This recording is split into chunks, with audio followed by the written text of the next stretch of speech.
Good morning student. आज हिंदी व्याकरण में हम आपको चैप्टर नंबर 7 सर्वनाम के बारे में पढ़ाएंगे। सर्वनाम क्या होते हैं और या सर्वनाम किसे कहते हैं। तो बच्चों, आपने पिछली कक्षा में पढ़ा होगा और पढ़ते हुए आ रहे होंगे कि सर्वनाम क्या होते हैं, सर्वनाम किसे कहते हैं। सर्वनाम यानी संज्ञा के स्थान पर प्रयोग किए जाने वाले शब्द सर्वनाम कहलाते हैं। हम संज्ञा के बारे में आपको पहले पढ़ा चुके हैं और बता चुके हैं कि संज्ञा क्या होती है। किसी व्यक्ति, वस्तु, स्थान के नाम को संज्ञा कहते हैं। ऐसे ही संज्ञा के स्थान पर प्रयोग किए जाने वाले शब्द सर्वनाम कहलाते हैं। संज्ञा क्या होती है? जैसे किसी का नाम, किसी वस्तु का नाम, किसी व्यक्ति का नाम, किसी जगह का नाम। और सर्वनाम हो गई उसकी जगह पे जो शब्द प्रयोग किए जाते हैं। मान लीजिए हमने कहा कि राम घर जा रहा है, तो उसकी जगह अगर हम यूं कहेंगे वह घर जा रहा है, यहाँ पे राम की जगह जो वह शब्द आया वो सर्वनाम हुआ आपका। समझ में आ गया? यानी तो समझे बच्चों आप? जैसे मान लीजिए अभी जैसे मैंने आपको कहा कि राम घर जाएगा और उसकी जगह पे हमने कहा कि वह घर जाएगा, वो उसमें जो वह शब्द है वो आपका सर्वनाम हुआ। इसी तरीके से जैसे हम एक वाक्य बनाते हैं, सेंटेंस बनाते हैं, जैसे राम घर जाएगा, राम कल स्कूल गया था, राम ने वहां पर पढ़ाई करी, राम जब वापस आया तो उसे बहुत भूख लगी। तो हम जब ऐसे बोलते हैं तो उसकी जगह पे हम अगर ये प्रयोग करें कि राम कल स्कूल जाएगा, वह जब स्कूल गया तो वहां पर उसने पढ़ाई की, तो यहाँ पर राम की जगह जैसे हमने वह शब्द का प्रयोग किया, उसने प्रयोग किया, तो उन शब्दों को हम सर्वनाम कहते हैं। समझ में आया बच्चों? यानी कि अगर हम बार बार एक ही व्यक्ति का नाम पूरे सेंटेंस में लेंगे तो हमें अच्छा सा नहीं लगता।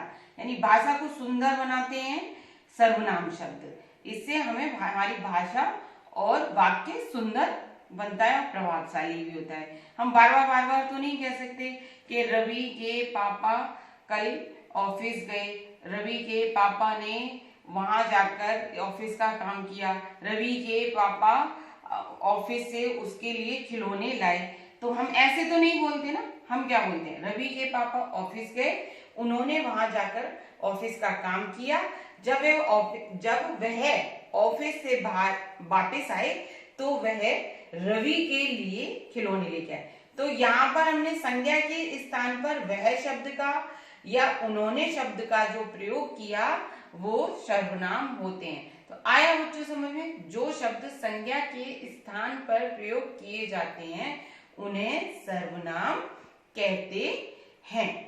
तो सर्वनाम किसे कहते हैं? मान लीजिए हम प्रश्न नंबर 1, सर्वनाम किसे कहते हैं? उदाहरण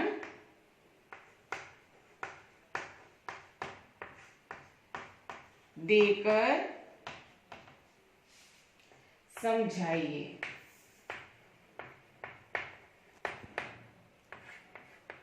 तो किसे कहते हैं सर्वनाम? यानी या तो हम परिभाषा के तौर पे भी लिख सकते हैं और आंसर वैसे भी लिख सकते हैं। किसे कहते हैं सर्वनाम?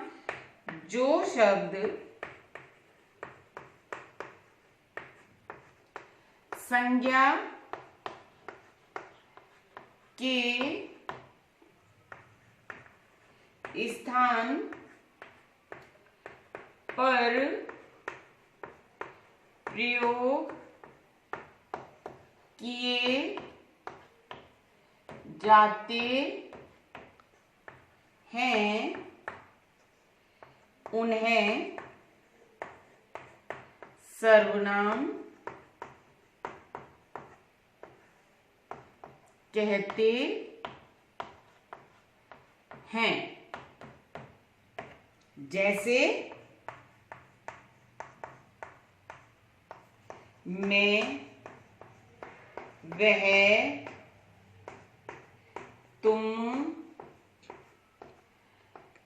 तुम्हारा,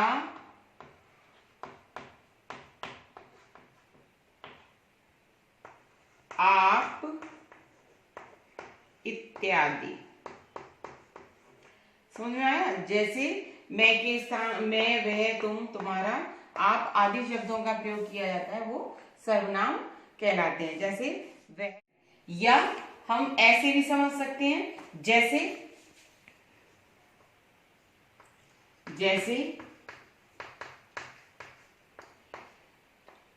रवि कल दिल्ली जाएगा। ठीक है। और जब हम सर्वनाम में लिखेंगे, शब्दों के साथ लिखेंगे, तो हम लिखेंगे वह कल, वह वहां पर घूमेगा। तो समझ में आया? यहाँ पे हमने लिखा रवि कल दिल्ली जाएगा, वह वहां पर घूमेगा। यहाँ पर हमने रवि यानी ये संज्ञा है, इसके स्थान पर हमने वह सर्वनाम शब्द का प्रयोग किया, तो ये हो गए हमारे सर्वनाम। समझ में आ गया कि संज्ञा के स्थान पर जब हम जिन शब्दों का प्रयोग करते हैं वो सर्वनाम कहलाते हैं। तो आया बच्चों समझ में? यानी कि अगर हम यहाँ पे रवि लिखते, फिर आगे हम और कुछ लिखते कि वह वहां पर घूमेगा की जगह हम लिखते रवि वहां पर घूमेगा, रवि वहां पर कुछ सामान भी खरीदेगा। यानी एक ही शब्द को बार बार एक ही शब्द को प्रयोग करते हैं, तो वो अच्छा सा प्रतीत नहीं होता। भाषा को सुंदर, शब्दों को सुंदर, वाक्य को सुंदर बनाने के लिए हम संज्ञा के स्थान पर सर्वनाम शब्दों का प्रयोग करते हैं, जिससे हमारी भाषा सुंदर बनती है और अच्छी भी लगती है। तो समझ में आ गया बच्चों कि सर्वनाम क्या होते हैं? जो संज्ञा के स्थान पर प्रयोग किए जाते हैं। जैसे मैंने आपको यहाँ कुछ उदाहरण देकर आपको समझाया, तो उम्मीद है आपको ये अच्छे से समझ में सर्वनाम आ गया होगा। आपको इसको अच्छे से रीड करना है और क्वेश्चन को, आंसर को लर्न भी करना है। तो आज का आपका होमवर्क है